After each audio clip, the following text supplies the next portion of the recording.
Hey my friends, a heads up to this episode. What am I going to tell you about? Well, I'm going to tell you that I am totally, with people who tell you not to follow your passion. I'm also going to tell you, because this is really important, how to find your passion and to find fulfillment in your life. Whether that becomes a job or whether it doesn't matter. Because I want you to find fulfillment in being here. That's it. So I've already recorded this once before and I found, I just thought it was a bit too sweet, too nice. So I've just recorded it again and I'm a bit more happy with it. So come follow me down this rabbit hole.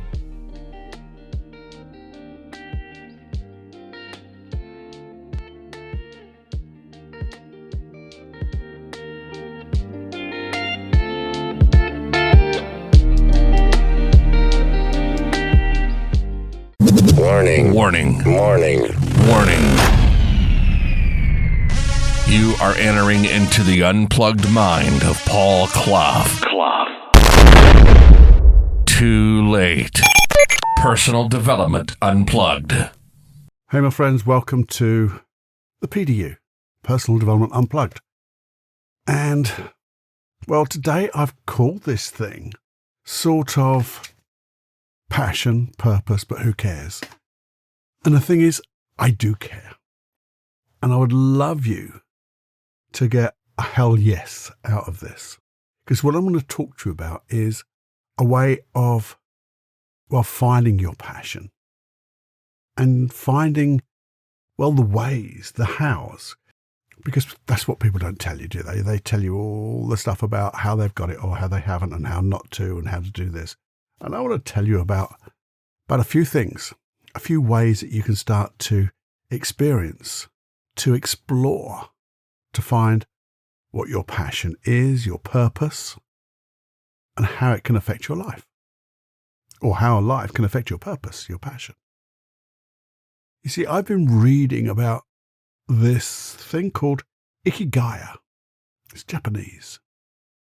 And it's a way to find your life's purpose. And I'm guessing, or my interpretation of that is to find the reason for existing if you want to live a life of fulfillment. You find your ikigai. And ikigai is a lovely thing. It starts off with sort of 4 principles. This is the way I understand it. I'm sure I've got it wrong, but this is the way I understood it. It's finding the thing that you love to do. And then finding the things that you do well. Finding the things what people need, and then finding the things that you can get paid for doing the things you love and the things you're good at, because that's what people need. And when you put those 4 together and the middle of those 4 circles, when they intersect right in the middle, that's your ikigai, which I think is absolutely awesome. If you're looking for your passion to be your career, your job. Now, I get that and I don't get it. I think it's a lovely thing and I'm exploring that type of thought in my head and in my journals. And it's really taken me down lots of little rabbit holes. But it got me thinking, where did I find my passion? Because when I was at work doing in another life, I call it another life, not doing this hypnosis stuff, or not before hypnosis came into my little life. I was passionate about what I did. I enjoyed what I did. I was passionate about it. Got paid for it. And it seemed to be that the people who paid me wanted it. And I evolved, I trained. And it was something that I went into without even knowing what I was getting into. And there's a theme going to come in. I'm just noticing it because I wanted to do art and I went into the construction industry because there was drawings. This person said, there's lots of drawings there, and you like drawings, so it's the same thing. And my first job was filing drawings. Never mind. But I got into that, and I loved it. And then hypnosis came along. I've told you the story of how I wanted to learn NLP, and this wonderful man told me, sorry, Paul, you've got to learn hypnosis first. And we had this lovely little conversation over a few weeks, and Yeah, I relented, learned hypnosis, and for 21 years now, plus, it's evolved inside me, become a passion.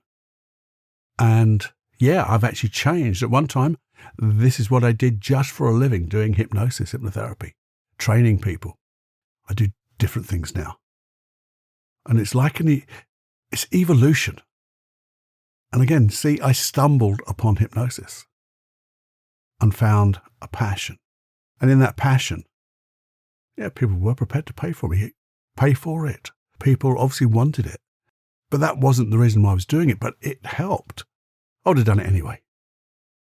Because just for me, being around people, and I wasn't a people person, and I'm a bit of an introvert, but when it comes to this, I'm an extrovert. And it just made sense to follow this little winding road of passion, to read up upon it, to practice it, to watch videos on it, to write about it, to talk about it, and to work with people on it. And it just grew and grew. And I think that's the thing. We're going to dive deeper into that evolution, because I also want to just dispel a little bit about this thing that there are loads of people that say, do not follow your passion. Well, you have to say that's the biggest piece of you-know-what in the world. It's like, don't follow the thing you love. Now, I think what they're trying to say is, don't just think of passion as being your job. But these are the people who, when you look at it, they are doing the job that they're most passionate about. They love it. But I bet you what? What, Paul? What you bet me? I bet you that they didn't start off with that in mind. What they're doing right now, this passionate thing, and the things they're passionate about and all their stuff right now, they had it in their mind right way back. Because I know a lot of their stories, and a lot of their stories are they were doing different things. And in fact, if they look back now, they go, oh, that wasn't the thing. It seemed to be the thing. I was passionate about it then. But sometimes circumstances made me pick this. And I was lucky enough to pick something that evolved into what I'm doing now. And now I'm enjoying the hell out of life. And I think that's the thing. Yeah, I know you shouldn't just throw your life away. I know a lot of people, when they come through our trainings, they go, that's it. I just want to be a therapist now. I just want to work with people, train people, do this. I'm giving up my job tomorrow. And we go, whoa. Think about it, read about it, do it planned. And if you still want to do it after a few months and you've done all your practice, yeah, fine. You start to follow that path, just as everyone else does in that path. But it's an evolution. But does it have to be your career? Does it have to be your job? Does it have to be the thing that keeps food on the table for you? No, it doesn't. And I think a lot of people, if you see them, when they do just blindly follow their passion and say, I love doing this, therefore I will just make it my career. That's when that goes belly up, because they haven't looked at that other piece of that ikigai. Do people really want it? Are they prepared to pay for it and pay you for doing it? Is there a market out there? Is there a need, a want? Just because you like doing it? Maybe it's not. But the thing is, it shouldn't really stop you doing it, should it? Or something similar. And that's the thing. You see, let's forget about these people who go, because it's fashionable, by the way, to say, don't follow your passion. It's very fashionable. It's a different club. But let those people go for the moment, because they've got some good stuff. Because the thing about it is, they're passionate about what they do, and therefore they are giving you 100% of what they do. So take what they're sharing with you, because they are passionate. They've spent time learning it, and now they're sharing it, which is awesome. But we get to the point where they go, but I don't know what to do, or we're going to work out on finding the bit to do, because I think that's the main point. But one of the things I get, and you've read it before, possibly, they go, or maybe you've said this. Have you said this? I haven't got time to do what I want. If only I had more time, then I'd do it. Which again, is BS, isn't it? And I'll show you how BS it is. Because I want you to do something. And if you may have done this before, I did not invent this in one way, bit or other, but it's so obvious. I want you to write a BS diary. What's one of those, Cluffy? It's really just a log of what you're doing over, say, the next 7 days. Not the bit about going to work, going to the gym, reading, learning, doing stuff like that. It's that other stuff. I want you to log down on a daily basis. How much time do you spend in front of the TV? How much time do you spend on social media? And if you split them all up, if you wanted to, Facebook, YouTube, Instagram, TikTok, there's loads more. How long do you spend just surfing the net randomly, like reading the news on the internet? Because then you get a spurious little picture come along and I'll follow that. And another one, until you're down that rabbit hole of BS. And be honest. Be honest. Just do it. Don't change your habits. I'm not asking you to change your habits. I'm just asking you to, just before you do that, look at your time. When you're finished, look at the time, and then you'll say some swear words, but you have to write it down and be honest. Then at the end of that week, notice how many hours a week have you logged into your BS diary doing that stuff. Now you might say, and I'm sure you will, as I spend time on Facebook, but I spend time on Facebook generally advertising this podcast, showing the episodes and things like that, or just sharing some nice stuff I've seen on YouTube. They're my two. But I know I've been derailed on YouTube because I'm looking for something particular, like that Ikigai. And as I'm looking through, something else just catches my eye. And then the next one and the next one. It's a bugger. So we all fall for it. No one is exempt, I don't think, because there's some bloody clever people who've designed these algorithms to keep you on that platform. But the thing is, say you were to save 1 hour a day, just 1 hour, that's all. And I tell you what, you could probably treble or quadruple this, but if you just said 1 hour a day, that's 7 hours a week, isn't it?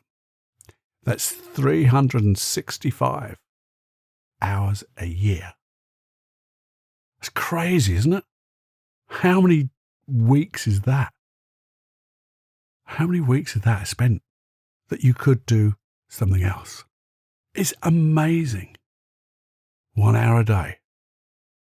Imagine spending 1 hour a day of doing the thing that you love doing. How good would you get? You'd get bloody awesome, wouldn't you? And because the better you get, the more passionate you get, because the better you get, and because of that, the better you get, and because you're getting better, you fine-tune it. You get more subtle. You get to, because the foundations, and they're the difficult bit. That's that unconscious incompetence. And then your conscious incompetence. And then you get consciously competent. But when you get all these hours going, it becomes unconscious competence. We've talked about those 4 stages of learning before. And it becomes so good. And then to become a master, you want to go between the 2 top ones, unconscious incompetence and unconscious competence. You don't want that one. Unconscious competence and the conscious competence. So you know how good you are and you know how you want to develop it even more. And you'll probably, because of that, start to see opportunities that you can use this stuff. So wouldn't that be great if you did that? BS log diary. Because I reckon you'd probably find 2 hours a day. Now you might say, well, I can't always do this in the daytime because I'm looking at the day. Yeah, but you could do something. Just move things around. Because you can. Because if you've got time to do that in the daytime, then you've got time to think about that other stuff, to practice that other stuff. It'll be more than an hour a day. It really will. So that's, we call it a BS diary because it destroys the BS of the excuse you've been giving yourself. I haven't got time. It's about making the best use of your time. But then you say, well, that's really good, but I don't know what to do it on. I really don't know where to spend my time. Now, maybe you do. And all you've got to do is at BS diary, actually say, right, that's it. I will have 10 minutes a day to do those little things on the Facebook and things like that. See my friends, boom, boom, boom. The rest of the time I'm going to spend on my passion, the thing I love doing, and see where it takes me. I will deliberately schedule it out. I will think about it. I will commit to it. I will work on it. I'll explore it. And the job's done. But what happens? What happens if you haven't got a blooming clue? If you haven't got a blooming clue what you're passionate about, then this is all for nothing, isn't it? That's me having a cup of coffee. So that would be all for nothing, wouldn't it? No, not at all. You see, I've got a little way how you can begin to find out what used to float your boat that you've forgotten about because of all the things that have gone on and all that social media stuff has got in your way, hoodwinked you, put a fog in your brain. We're going to unfog it. Now you are going to need a piece of paper. You are going to need maybe your journal, whatever you like. And I know you're probably going to say, oh, bloody hell, Cluffy, I thought you were just going to tell me. Well, if I just tell you, how do I know you? I don't know your brain. I don't know what's inside you. And if this is important, is it important to find the things that are important to you? The things that will make you feel so wonderful, fully passionate about whatever you do. Would that be important to you, to find that thing? To find the thing that will light up your life, and when you finally leave this little mortal place, you can look back at yourself and say, I did a good job. That's what it is. That's what you want to be saying. I know I want to be saying that at the end of the day. And I want to be saying not just job, I want jobs in plural. And I want them as if there were satellites going around me, there'd be hundreds of them. So I think it's that important. It's certainly important to look, even if you don't find it, well, but you will, because there is no well. Because once you look, and you look with intention, you will find it. So here's the thing. How do you do this? Well, get a piece of paper. We know about mind mapping. You know I'm a mind map crazy person. Everything I do is a mind map. Basically, I start with that piece of paper. Ideally, I take an A4 pad, an A4 book, open it up, and I've got A3.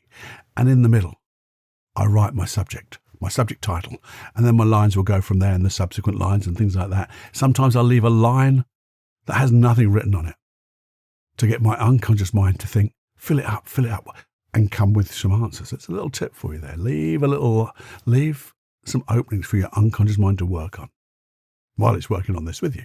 But where do you look? So here's the first thing. I want you to go back to your childhood. And yes, I know when you think about childhood, for some people, childhood wasn't that great. But there were things that you enjoyed or you wanted to enjoy. Something that if you could have done it in childhood, you would have done because you just knew it would be enjoyable. It would have made you happy. Or you did some things that just made you happy.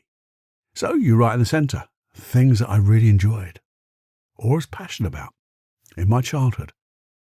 And just allow your thoughts to come and write them down. Now the thing is, these are done without completely non-judging, uncritical. You don't even know why you're doing it yet, other than to find, ultimately, the thing that will really float your boat. Now, for me, if I was doing this right now, I've done it in the past, but the things that came to mind when I was a smaller kid, under a teenager, I used to be taken to, there used to be a market where people would sell, you know what a market is, they're selling stuff. And this one particular place, I used to hate going by the way, but there was this one stall that sold second-hand DC comics, Marvel comics, Superman, Batman.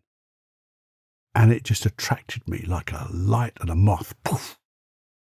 And I would just want to hang around there. Mum, Dad, you go away. I'll still be here. I'm sure the guy used to get really pig sick of me. And I would buy some, and you could swap them as well. So not only would I just buy the ones, next week I'd bring them back again I just loved comics, those type of comics. And I think that's where my love of art started, because I still love that art now. I've got books, and I bought books a little while ago showing the art of Superman, one of them. It's awesome. And one of the things I used to do was draw imaginary comics or comic characters, because what I ultimately wanted to be was an artist for DC Comics, Marvel Comics rather. Didn't get there, but I loved art for that. It's always there. And then I started to look at other things. Well, I enjoyed playing sport. I enjoyed writing with a pen, doing special writing, old English writing and things like that. Just something I don't know why, it just suddenly got to me. But if you see, there's lots of little bit of arty bits there, and reading various books. A lot of them, I used to have great comic books. You won't remember this one unless you're my age-ish. And the UK, there's one guy called Andy Capp, who was so politically incorrect. But it was great. And there was another one called The Perishers, it's a bit like Peanuts, basically, but UK version. And I would just lose myself in those. They were real to me, more real than a cartoon, movie cartoon, things like that. And then I got really into, I'm just thinking about these now. I used to love watching the Disney cartoons. I think that's where my love of Disney came from. Found out about him a lot later, about his Imagineering. But that was a love there. And so I would write all those things down. And I'm not even looking at these to think about anything. I just want to think and explore what I used to love as a child. And just do it. And you can put it down, or I always suggest put it down for a few minutes as well. Go for your walk, do the rest of your day job, or whatever it is you're doing, if it's anything, and then come back half hour later. Fill up those empty lines, because you will. Your unconscious mind will fill them up for you. Because all you have to ask the question is, I wonder, what did I really enjoy doing when I was a child? It'll come to me. Put it away, come back, it comes to you. Then, so you put that to one side, you've done one mind map. Get another piece of paper. It can be 2 A4s, better still. What did I love doing as a teenager? And these are all depending on how old you are now, but I'm assuming we're all a teenager or above. Do the very same thing in the middle. Things that I really used to enjoy as a teenager. And just let your mind go back into those years. Because they were crazy years as a teenager. For me, I used to love reggae music. Still love my drawings, my art. Still love those comics. I used to like squash. The tennis type squash and things like that. I used to wear some crazy clothes, which I thought were absolutely the dog's. But all these things, and just write them down. Completely, as I say, non-judgmental, no comments. And just notice when you've done all that. And again, leave it, come back. And then when you've done both, what I suggest you do is leave both for maybe a night. Just so if there's anything else to germinate inside your unconscious mind to your conscious mind, that intuition. Then what you do is you come back to them and you look at them again. And you start to notice the feelings that they gave you. What type of feeling was it?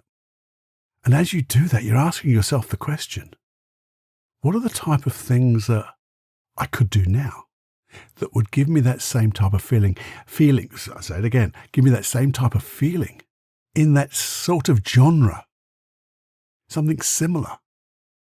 And notice, again, just do it on another mind map. So it now becomes a bit of a brain dump. And I hate that term, brain dump, because we're not dumping anything. But we're basically getting our, what do we call it now? This integration, an integration of thoughts now, from the feelings you got from being in your childhood, in your teenager years, and now your adult mind, as it was, can now get that creativity from those two eras of yours. So you're no longer the adult, you're now getting all of it together and going, right, as an adult, these are things I've got. I can bring all these things together. And you're going to find, I know you will, you'll find 2 or 3 things that you go, do you know what? Even if you don't find the thing that your vehicle, that's what I'm trying to say. You'll find a vehicle, but even if you didn't find a vehicle, you know the feeling you're looking for. And that's when you can start opening up your vision into the things around you. That's when you're spending your time useful on the internet, because you're finding the information, the opportunities that will give you that feeling again. All you have to do is have the right intention. Get that curiosity as well. The intention to find the thing that's going to make you most passionate. Be really curious about it. What could I do? What would I do that would give me this? And each one you get, write it down. For God's sake, just write it down so you don't forget it. But also, this is where the Disney part comes in. Visualize it. See yourself over there. Not going to do it here, but that's all you have to do. See yourself over there. See yourself doing it. Jump into you. Notice what it's like, and then come back in. Just to let you know, when you do this, the reason for going out there is to make sure it's how you want it. Reason for coming back is to make sure your unconscious mind knows that you haven't got it yet. Big capital Y-E-T, and that's the direction you're going. And once you've got that and you've honed, does it have to be one? Of course it doesn't. You might actually find that it's something you're doing already and you're just going to ramp it up. You might find there is a way that people have a need for this and would pay for it. Now, whether you do it as a side hustle and just ease it through, let it evolve. I think that's my biggest advice when you get all this, evolve it. Because if you jump at it too quickly, you're going to first of all miss some steps. But secondly, you're going to miss opportunities that come along. So as you let it evolve, if you think about my little story, I wanted to do NLP to be in that old construction business, to make the most out of that. And it worked so wonderfully well there, but evolved into so many different things. And the things it's evolved in, I couldn't be more happier with. So as you let it evolve, how do you do that? Well, you just find the baby steps that hold that feeling.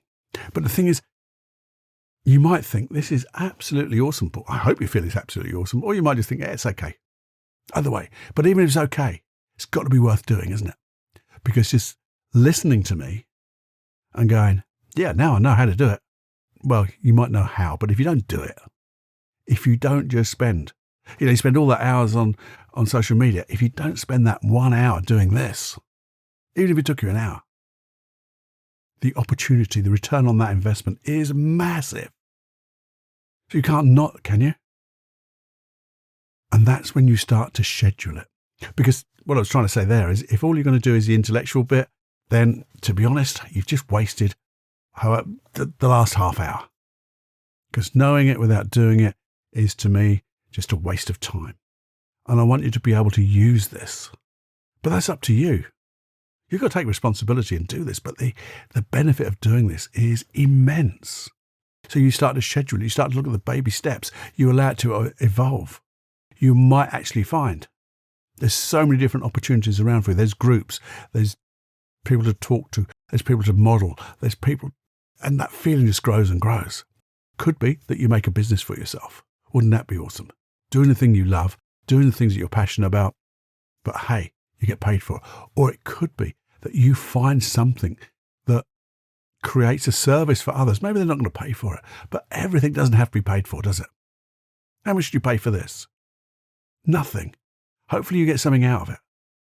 Think of all the people who do work for charity, selfless service. They're doing things that make them feel wonderful, and they're doing it for other people as well. So everyone gets the benefit of it. The whole planet gets the benefit of it. That's the ecology of all of this. Now, hopefully it stirred you up a little. It stirred me. I'm thinking already what I'm going to start to think about. Now, what I will be doing, I'm not going to do it now because this is so much to take in. And also, I want you to do it. So when you click the pause button or the stop button, you actually commit and schedule time to do this. It's got to be the first thing you do. But there may well be, once you've gone all the way through this, you've decided, yes, you've got enough time. You've gone through the mind maps and you've found those places that light your fire. And you've looked at it and thought, yeah, these are avenues I can start to explore. It's a wonderful adventure. And when the opportunities come, I will just be taking them, because that's when synchronicity starts happening. That's when coincidences start happening. And that's when biologically your unconscious mind uses a thing called the reticulating activating system and actually starts activating everything to focus on or seeing the things you're focusing on. So that's how the coincidences and synchronicity happen. If it's not by the law of attraction, it's by biological means. Whichever way you believe, it works. And there's a tiny little thing at the end, though. You do all of that. You know now what is going to make you passionate. Generally, that takes you over the tipping point, and momentum builds. It's as if you start walking downhill, and it gets faster and faster, and it's as if you just can't stop. But there's one little thing that sometimes happens. We now know exactly what we're going to do. We know we've got enough time. We know we could schedule it, but we don't. Because a little voice in our head says, I don't deserve this. I'm not worth it. Who the hell am I to think that I can do this type of thing when other people aren't? Maybe my family, my friends, they're not doing this type of thing. And who am I to be better than them? I'm not good enough. Maybe I'll found out. Oh, I'll say that again. Maybe I'll be found out. That old impostor syndrome, which only happens when you're really starting to push yourself, by the way. All those things, those negative beliefs that start to chip away. Well, that's what we're going to be talking about next time, I think. Dealing with those negative beliefs. But I don't want to talk about them now, because if I talk about them now, guess what? You'll probably find one and then have to do it. We don't want that, because I want you to find that tipping point that takes you just over the rise of that little crest of a hill or a wave, and then you get that momentum and you start doing the things you're passionate about. And one of the things you do is you write me a little email, say, oh, Paul, this is absolutely awesome. This is what I'm doing with my time. This is my passion. Because that's all I want to hear from you. I want to hear from you with your passions. If there is a belief that comes up, yeah, email me that too, and I'll definitely include it in that episode. But just do it. Just do it. What have you got to lose other than 1 hour of your life that you'll never get back? And it'll be 1 hour of your life that you'd have never got back anyway, because you'd been on bloody Facebook or something like that. Hey? And that's why I want you to get, I wrote a swear word, but I want a hell yes. A hell yes from you in your mind for you. Because everybody is here on this life for, just imagine if this is the only life we have. I don't know if it is. You don't know if it is. But if it was, that's the worst scenario. This is the only life we have. And you know what? Because we don't follow our passions. We don't follow the mission. That we don't find the reason we're here. That would be such a calamity. Wouldn't it, Jane? Even if your name's Jane, by the way, you're not calamity. I take that back straight away. Why did that slip in there? I don't know. So take a moment right now. Well, not just right now, because I haven't finished. But when you stop, and I'll remind you just before you stop, when you press stop, I love stopping and pausing. And I want you to stop and pause for maybe a minute, where you can start to commit, because you start asking yourself, what would it be like to find my passion? What would it be like to find the reason I've been put on this earth? What would it be like to fulfill my mission? And more importantly, what would it be like to live my life with total fulfillment? I'll remind you that at the end. Okay, so you have to listen now to the very, very end, to all my stuff, all my housekeeping stuff and everything like that, right to the very end, because you have to, and then I'll remind you, okay? So now comes the housekeeping, and I'll probably sometimes, I don't know what I'm going to say, but I have got an idea, because there's a few things that I'd really love you to do. So listen to this important news flash, as it were, and then the final reminder, because there'll be probably a little hypnotic command in there to get your unconscious mind juicing. And you won't want to miss out on that, would you? Hey, so now some housekeeping. First of all, I'd like to thank all our sponsors. Well, they're you, really, because I haven't got any sponsors. We don't do sponsorship or things like that. So you're our supporters, my sponsors. And to do that, to do it in such a brilliant way, I would like you to restrict yourself to sharing this podcast to only about 5 to 10 people a day. Yes, I know that you want to do it more, but just restrict yourself to 5 to 10 people every day. Because that would be good if you share that, because things will grow and people will get to learn better ways. They'll get to mine up the little golden nuggets of information that will make their life better. Secondly, now I know you want to go there straight away after doing the sharing. You want to go to Paul Clough Online because you want to look at all those programs I've got so you can see there are wonderful ways that you can become totally confident in yourself, to let go of anxiety, to create a mind palace in your mind, to relax so deeply and stuff like that. So you'd go to paulcloughonline.com. And when you've done that, and I know you want to go straight away, but just hold yourself back. You'd probably want to then go /podcast. So it's paulcloughonline.com/podcast, because you haven't yet signed up for those free 50 plus free hypnosis tracks. I know that's what you want to do right now. You've probably already got your finger on that subscribe button because you may have forgotten to subscribe to this podcast. That's what you may have done, because that is the sponsorship. Our sponsor, your sponsor, you are the sponsor. And it's those things that will allow us to grow and to just get better, hopefully get better.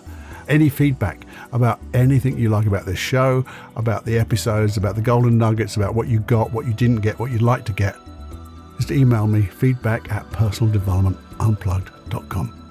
Loads of stuff there. Play this bit back. Okay? And finally, you're just about to go, thank God, Cluffy, you're finished. Well, now, just as you put your finger to hover above that stop button, the stopping the play button, I want you to think to yourself and look around. Look around to find that quiet place. The quiet place that you can go inside for a moment. And with your unconscious mind, you can stop and pause and decide. Because I want your unconscious mind to give you all the motivation to find your passion, to find your passions, plural. Who said you've got to have one? You can have as many as you like. So just look around now and take 30 seconds to just go inside and ask your unconscious mind, when are we going to start looking for all these passions? Help me. And your unconscious mind can do that now. Press stop.